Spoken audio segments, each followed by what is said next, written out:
नमस्कार प्रिय दर्शकों, आप सभी के सम्मुख उपस्थित हूँ। सूर्य वलय रेखा का रहस्य क्या है?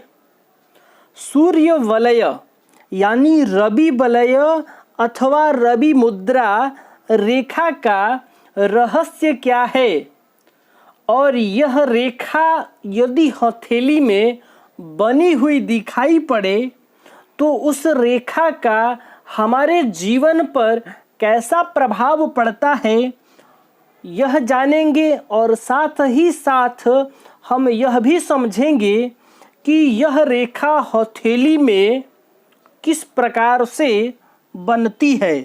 प्रिय दर्शकों, यदि हथेली में सूर्य वलय बन रहा हो तो ऐसा व्यक्ति समझदार तथा सच्चरित्र होते हुए भी अपयश का भागी बनता है। समाज में उसे अपयश मिलता है। आखिर क्यों? रवि वलय या सूर्य वलय रेखा किस प्रकार का प्रभाव हमारे जीवन पर रखता है, इस रेखा को समझेंगे। जो भगवान सूर्य का जो हथेली में स्थान है, सूर्य पर्वत, उस पर्वत पर बनता है, जिसके कारण सूर्य पर्वत से संबंधित जितने भी शुभ फल होते हैं उससे विपरीत फल जातक को मिलने लगता है। ऐसा व्यक्ति अपने जीवन में बराबर असफलताओं का सामना करता है जिसके हथेली में सूर्य वलय बन रहा हो। तो प्रिय दर्शकों, आइए सबसे पहले यह रेखा बनता कैसे है यह समझ लेते हैं। प्रिय दर्शकों, सूर्य वलय वह रेखा होती है जो सूर्य पर्वत को घेर ले। पूर्व के कार्यक्रमों से हम गुरु वलय, शनि वलय को समझ गए। आज बात करेंगे सूर्य वलय रेखा की। तो प्रिय दर्शकों, आप भी अपनी हथेली को देखिए कि कहीं आपके भी हथेली में इस रेखा की वजह से असफलताएं तो नहीं मिल रही, अपयश तो नहीं मिल रहा है। यदि यह रेखा आपकी हथेली में दिखाई पड़े तो निसंदेह इस रेखा के प्रभाव से आपको अपयश का सामना करना पड़ता होगा। तो आइए समझते हैं इस रेखा के बारे में कि सूर्य वलय किस प्रकार से हथेली में बनता है और इसका संपूर्ण प्रभाव क्या होता है, आज समझेंगे। और इसका निदान क्या होता है यदि इस रेखा के कारण जीवन में हमें अपयश मिल रहा है, असफलता मिल रहा है, सूर्य से संबंधित विपरीत फल मिल रहा है, तो इसका उपाय क्या होगा, क्या किया जाए कि अपयश नहीं मिले और सफलता हाथ लगे। तो हम सभी विषयों को समझेंगे। तो आइए सबसे पहले समझते हैं सूर्य वलय रेखा के बारे में। प्रिय दर्शकों, सूर्य वलय रेखा हथेली में सूर्य पर्वत को घेरती है। आप सभी जानते हैं कि अनामिका उंगली के मूल भाग में सूर्य का पर्वत है, यानी जो रिंग फिंगर है उसके मूल भाग में यहाँ पर सूर्य का पर्वत है।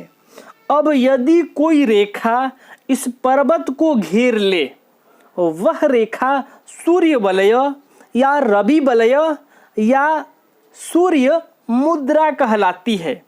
प्रिय दर्शकों, यदि कोई रेखा मध्यमा और अनामिका के बीच से निकलकर, यानी कि इस वाले उंगली और इस वाले उंगली के बीच से निकले, क्यों? क्योंकि ये वाली उंगली मध्यमा उंगली है और ये वाली अनामिका उंगली है। सूर्य वलय तभी बनता है जब मध्यमा उंगली और अनामिका उंगली के बीच से कोई रेखा निकलकर सूर्य पर्वत को घेरती हुई अनामिका और कनिष्ठिका के बीच में जाकर समाप्त हो जाए। यानी ये कनिष्ठिका उंगली है और ये वाली अनामिका उंगली है, इसके बीच में जाकर समाप्त हो जाए तो ये वाली रेखा सूर्य वलय रेखा होती है। आप पुनः से समझिए इसको। जो रेखा मध्यमा और अनामिका के बीच से निकले और अनामिका और कनिष्ठिका के बीच में जाकर खत्म हो जाए, वह रेखा सूर्य वलय होती है, जो हथेली में इस प्रकार से दिखाई देती है। सूर्य वलय यहाँ से प्रारंभ होकर यहाँ पर जो रेखा चली जाए वह रेखा कहलाती है, जिसके द्वारा सूर्य पर्वत घिर जाए। अनामिका उंगली के मूल भाग में जो ये सूर्य का पर्वत है, इस पर्वत को यदि कोई रेखा यहाँ से निकलकर इस प्रकार से घेर ले तो वह रेखा सूर्य वलय रेखा होती है। आप सभी भी अपने हाथ में इस रेखा को देखिए। हथेली में यह रेखा सूक्ष्म रूप से भी हो सकती है और छोटी बड़ी भी हो सकती है। प्रिय दर्शकों, आप सभी अपनी हथेली में सूर्य वलय को गंभीरता से देखें, क्योंकि ये रेखा हथेली में सूक्ष्म रूप से भी देखी गई है। और यदि आप पुरुष हैं तो इस जानकारी को आप अपने दाएं हाथ में देखेंगे, यानी दाएं हाथ की हथेली में, और यदि आप महिला हैं तो आप इस जानकारी को अपने बाएं हाथ की हथेली में देखिएगा। तो प्रिय दर्शकों, यदि हथेली में सूर्य वलय बन रहा हो, जो कि हथेली में इस प्रकार से दिखाई देता है, जिस व्यक्ति के हाथ में सूर्य वलय यानी सूर्य मुद्रा बनी हुई दिखाई दे, वह व्यक्ति अपने जीवन में बहुत ही सामान्य स्तर का व्यक्ति होता है। ऐसे व्यक्तियों को अपने जीवन में बार बार असफलता हाथ लगता है, सफलता मिल ही नहीं पाता। परिश्रम जरूरत से ज़्यादा करने पर भी उसे किसी भी प्रकार का कोई यश नहीं प्राप्त होता। अपने किए हुए कार्य का श्रेय उसे नहीं मिल पाता है। प्रिय दर्शकों, ऐसा देखा गया है कि जिनकी भी वह भलाई करता है, ऐसा देखा गया है कि जिनके हथेली में सूर्य वलय बना हुआ हो, वह व्यक्ति जिस व्यक्ति की भलाई करता है या जिसको वह सहयोग करता है, उसी के तरफ से उसको अपयश मिलता है। यानी सामने वाला व्यक्ति उसके किए हुए कार्य का, उसकी भलाई का, उसके सहयोग का यश नहीं देता, बल्कि अपयश देता है। किए हुए कार्य का श्रेय नहीं देता है, उल्टा वही व्यक्ति इसको अपयश देता है, बदनाम करता है, शिकायत करता है। यानी जिसके हथेली में सूर्य वलय रेखा बनी हुई दिखाई पड़े, उस व्यक्ति को अपने जीवन में किसी भी प्रकार के अच्छे कार्यों का श्रेय नहीं मिल पाता। साथ ही साथ इस रेखा के प्रभाव से, अब आप इसको अशुभ ही प्रभाव कहें, क्योंकि जीवन में सफलता नहीं मिल पाता और सूर्य देव से संबंधित जितने भी शुभ परिणाम जातक को मिलने होते हैं, वह सभी परिणाम यह रेखा घेर लेती है। सूर्य पर्वत के चारों तरफ से यह रेखा घेर कर सूर्य पर्वत का जो शुभ परिणाम जातक को मिलना होता है, उस परिणाम को घेर लेती है और सूर्य पर्वत से संबंधित सभी फल विपरीत मिलने लगते हैं, विपरीत में बदल जाते हैं। प्रिय दर्शकों, ऐसा व्यक्ति समझदार होता है, ना समझ नहीं होता, सच्चरित्र होता है। वह अपने जीवन में निष्ठ होता है, कर्मनिष्ठ होता है, समझदार होता है, सच्चा होता है।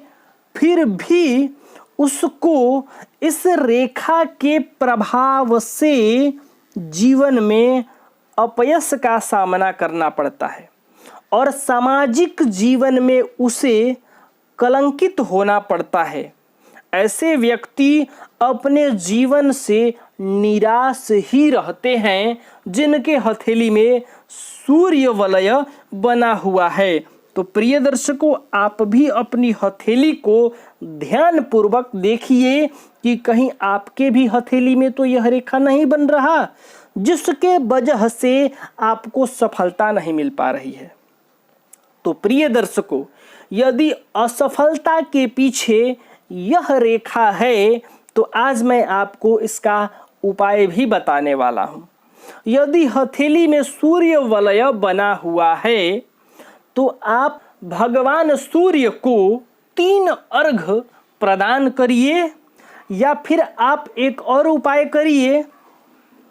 आपको भगवान सूर्य देव का जो आदित्य हृदय स्तोत्र है उसका एक पाठ करिए, और उस पाठ के बाद आपको हनुमान चालीसा का एक पाठ करना है।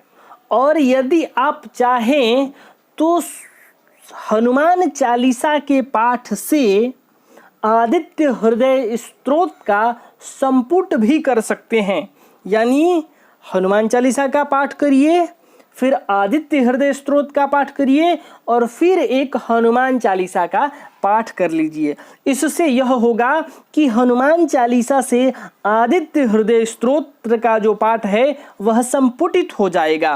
प्रिय दर्शकों, आप भगवान सूर्य को नित्य जल अर्पित करिए तो आपके जीवन में सूर्य वलय रेखा से जो दुष्प्रभाव मिल रहा है, जो शुभ फल प्राप्त नहीं हो पा रहा है सूर्य पर्वत का, और आपको असफलता हाथ लग रहा है या निराशा हाथ लग रहा है या समाज में अपयश मिल रहे हैं, आप कलंकित हो रहे हैं समाज में, इससे आपको छुटकारा मिल जाएगा और आपको शुभ फल प्राप्त होने लगेगा।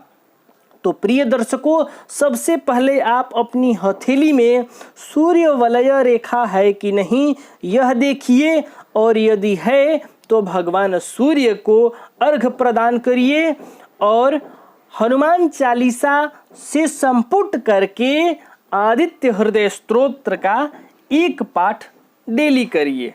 नित्य एक पाठ कर लीजिए, आपको इस रेखा के दुष्प्रभाव नहीं मिलेंगे, आपको शुभ फल प्राप्त होने लगेंगे। प्रिय दर्शकों, आज के लिए बस इतना ही। तब तक के लिए हमें अनुमति दीजिए। नमस्कार।